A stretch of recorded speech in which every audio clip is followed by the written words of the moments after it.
we need people to start turning out in force to give blood. That urgent call to action from Dr. Peter Marks, director of the Food and Drug Administration Center for Biologics Evaluation and Research, comes as fear about the coronavirus is keeping people from wanting to donate blood. Over the past week, blood centers throughout the country have experienced a significant drop in donations, and that is limiting the ability of the nation's blood supply to be adequately replenished. We need people not to let the blood supply get depleted. We need it not to get to the point that surgeries are having to get canceled. We need an adequate blood supply, and we need people to turn out and donate blood. The coronavirus does not pose any known risk to blood donors during the donation process or from attending blood drives. U.S. Health and Human Services Assistant Secretary for Health Admiral Brett Giroir says, quote, "It is safe to donate blood. Part of preparedness includes a robust blood supply. Healthy individuals should schedule an appointment to donate today to ensure that blood is available for those patients who need it." Blood centers are regulated by the FDA and must follow specific guidelines to ensure safe blood is available for patients at all times. It's a very safe thing to do to go give blood, and people should do it because they can really help save lives.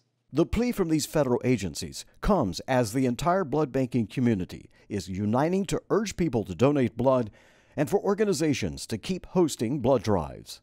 There's an immediate need for blood donation. We need people to donate every time they are eligible. By doing so, you are helping to ensure a ready blood supply. We cannot wait for the situation to intensify further before taking action. Every blood center is now actively preparing for the possibility that the entire country can be affected by coronavirus and the impact that this will have on the blood supply. Blood drives across the country are canceling. This is going to end up in almost an unprecedented level of blood supply if we're not careful. We are doing everything in our power to ensure that we don't get to critical levels of blood supply. If we continue to see more and more sponsors cancel blood drives across the United States, we're going to reach a level of inventory of which we haven't seen in the past. If the blood supply dwindles, the hospitals will have to consider how to preserve blood for emergencies and how to consider taking on or not doing elective procedures. So if you don't have a blood supply, surgery at a hospital basically shuts down because you have to have a backup in case somebody starts to bleed when they're having a surgery. So if somebody needs heart surgery and there's no blood supply, you can't do the heart surgery. The Armed Services Blood Program, the official blood collector of the U.S. military, is also echoing the call of its civilian counterparts. As the U.S. military's official blood program, the Armed Services Blood Program always has a mission to stand ready.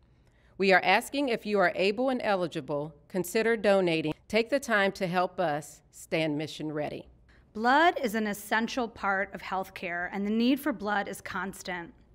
In the United States, a patient is treated with a blood transfusion every 2 seconds, and this is only possible through the generosity of our country's volunteer blood donors. They are the heroes who make life-saving treatment a reality.